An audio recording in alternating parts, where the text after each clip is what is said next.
जयंती आपण 14 तारखेला साजरी करत आहोत. आजपासून आपण सुरू केलो.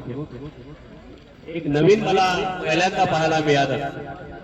बॅनरचं उद्घाटन केलं होतं. तुमच्या काळामध्ये फोटो लावायचे आणि त्याच्यावर चर्चा व्हायची, भाषण व्हायचे, मंथन व्हायचे, पुढे काय करायचं ठरवायचं. आता नवीन तरुण पिढी आहे, अति उत्साहात आहे. उत्साह कमी करता येत नाही, सर्व उत्साहात असले पाहिजे, पण अति उत्साह नसावा, उत्साह असावा. अति उत्साह मध्ये जाऊ तर आपण अति उत्साहात वाहून जाऊ आणि मग आपल्याला जे करायचं आहे ते मिळणार. आता इथे आपल्या ताईंनी उपवर्गीकरणाची माहिती दिली. हे उपवर्गीकरण करून घेण्यात आलं, सरकारने केलं. सुप्रीम कोर्टाचा निर्णय आहे तो. आता सुप्रीम कोर्टाचा निर्णय आपल्याला ही लढाई कोर्टातूनच लढावं लागेल. कोर्टाचा निर्णय कोर्टातून होतो आणि कोर्टामध्ये जाऊन पुन्हा सुप्रीम कोर्टाचा हाय लेवलचा आहे तर संसदेमध्ये त्याचा निर्णय होऊ शकतो. संसदेमध्ये चर्चा झाली पाहिजे, ठेवायचं की नाही ठेवायचं म्हणून. उपवर्गीकरणमध्ये असलेल्या 59 जाती आहे. त्या 59 जातीमध्ये काही जातीचे नावच माहित नसतील. मग हे वाटप कसा होणार, कोणाला किती पर्सेंटेज मिळणार, हा सारा अभ्यास, फार बारीक अभ्यास आहे. सरकारने कारवाई करून टाकली आणि त्याला रुलिंग झालं आणि तुम्हाला आता त्याच्यावर संघर्ष करायचा आहे.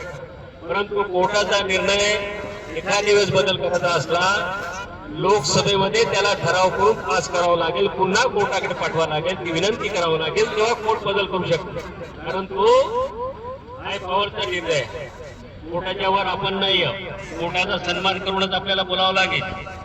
म्हणून या उपवर्गीकरण जे केलेलं आहे याच्यामध्ये इतक्या जातीमध्ये कसे विभागणार, कुणाला किती पर्सेंटेज मिळणार, कुणाला किती पर्सेंटेज मिळणार. आता आधी जे होतं एक पर्सेंटेज ठरलं होतं, SC ST OBCचे पर्सेंटेज ठरलं त्याप्रमाणे मिळालं. आता SC मध्ये जे 59 जाती तरी माहिती आहे का अजून, काही काही जाती तर आहेतच नाही. मग एखाद्या वेळेस अपॉइंटमेंट करायचा झाला तर काय होईल, असं होईल एका दिवशी या जातीचा माणूस आहेच नाही तर जनरल मध्ये टाकतील. जनरल मध्ये टाकलं म्हणजे असलेला मग वरच्या जातीचा असेल त्याच्यामध्ये त्याचा अपॉइंटमेंट होईल. एखाद्या वेळेस असलेला ब्राह्मण समाजाचा असेल तुझं जनरल कॅटेगरी होईल आणि या जातीचा माणूस भेटलाच नाही, असं होईल ना. आणि यासाठी दुसरी गोष्ट याच्यामध्ये काय केलं, 59 जातीमध्ये भांडणं कशा लावतात, भांडणं लावण्याची प्रक्रिया तुमच्या आमच्यामध्ये म्हणजे जे व्यवस्थित चाललेलं होतं त्याला वेगळ्या पद्धतीने गुंडाळण्याचा काम आहे. अभ्यासाचा भाग ही आपली जनरल सभा आहे. या जनरल सभेमध्ये एवढं विस्तृतीकरण आपल्याला करता येणार नाही. काही गोष्टी अशा आहेत त्या अभ्यासातूनच सामोर येतात. एक जाती किती आहे त्याचं वर्गीकरण करत असताना कुणाला किती. आपली संख्या जसं बुद्धाची संख्या 7% वर आहे. महाराष्ट्रामध्ये 12%, 15% असे लोकसंख्येप्रमाणे त्याचं आपल्याला वाटप होतं. आता त्यामधून संख्या आपल्या बाजूला किती अभ्यासाचा भाग आहे. त्याच्यामध्ये असलेले जे आहे वेगवेगळा समाज आहे, विप समाज आहे, माध्यम समाज आहे, धर्मकार समाज आहे, ढोर समाज आहे, कितीतरी जाती आहे. आणि हे जातीचं वर्गीकरणाचा अभ्यास मोठा असल्यामुळे त्यावर जास्त विस्तृतीकरण न करता फक्त एवढंच करा त्याचा हे वर्गीकरणाचं आलेलं असं त्याचे ईमेल पाठवून आपण आम्हाला मान्य नाही म्हणून आपण हेच करू शकतो, सरकारकडे पाठवू शकतो, निवेदन देऊ शकतो. आणि ही जी मुलं आपल्या कामाला लागले मंडळी ज्यामध्ये लागले असतात त्यांनी त्याचे फॉर्म भरून गव्हर्नमेंट सरकारकडे आपल्याला कसं पाठवता येईल त्याची तयारी करावी. आज डॉक्टर बाबासाहेब आंबेडकरांनी आम्हाला काय नाही, या जातीतील असलेल्या अनेक जातीला सवलती देण्याचं काम डॉक्टर बाबासाहेब आंबेडकरांनी दिलं.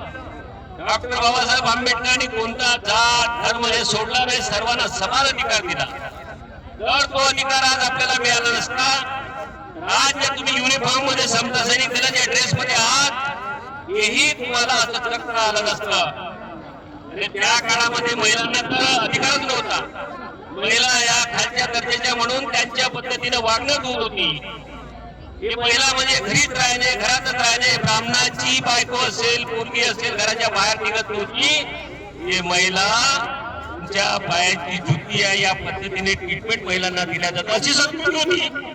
ही संस्कृती बदलण्याचं काम डॉक्टर बाबासाहेब आंबेडकरांनी संविधानाच्या माध्यमातून दिलं. ओबीसींनाही सवलत दिली, एसटींना सवलत दिली, मागासवर्गीय आदिवासी बांधव आहेत त्यांनाही सवलत दिली. सर्वांना समानतेने घेण्याचं काम डॉक्टर बाबासाहेब आंबेडकरांनी समता सैनिक दलाच्या माध्यमातून आपल्या संविधानाच्या माध्यमातून दिलेलं आहे. त्याची जाण आपल्याला असली पाहिजे. आणि म्हणून डॉक्टर बाबासाहेब आंबेडकरांच्या विचाराचं काम करत असताना आमच्यामध्ये आम्ही कार्यपद्धती करत असताना आमची शिस्त सुटून आहे. हे शिस्त झालं तर पुढे काही साध्य करू शकणार नाही. कारण आज वातावरण एवढं आहे की तुमच्या कुठलंही फेवरेबल नाही, कुठेही सरकार तुमच्या बाजूला नाही. सरकारचं धोरण जेवढ्या तुमचे भांडणं या देशामध्ये लावता येतील तेवढा लावण्याचा प्रयत्न आहे. आता कोणी मुस्लिमांच्या विरोधात बोलतो, कोणी मराठा कुंड्यांच्या विरोधात झगडे लावले, गोवारी गुंडांच्या विरोधात झगडे लावले. कोणी केलं? कुणालाही म्हणायचं आपले देवेंद्र फडणवीस मुख्यमंत्री आहेत त्याच्याकडे कोणी गेलं तो म्हणते हा तुम्ही आरक्षण दिलं, तुम्ही आरक्षण देते. आरक्षण कोणाला त्यांनी दिलं नाही. ते मराठी तुम्ही पाहिलं ना किती भांडण चालू आहे. मराठा कुंडांमध्ये असलेलं भांडण एवढं भयानक आहे, एक मराठा कुंड्याच्या हॉटेलमध्ये चहा प्यायला जात ही परिस्थिती करून ठेवली. कोणी केली? सरकारने केली. कोणाच्या डोक्यात होते का? यांनी सुरुवात केली का आरक्षण देते.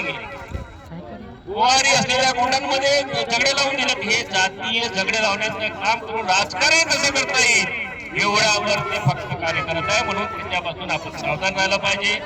आपण आपली युक्ती लढवली पाहिजे. जे काही ते होत असेल सर्व मिळून त्याच्यावर आपण विचार करू. आता बघा तुम्ही बुद्धगयेचा प्रश्न पडलेला आहे. बुद्धगया एका बाजूला वगैरे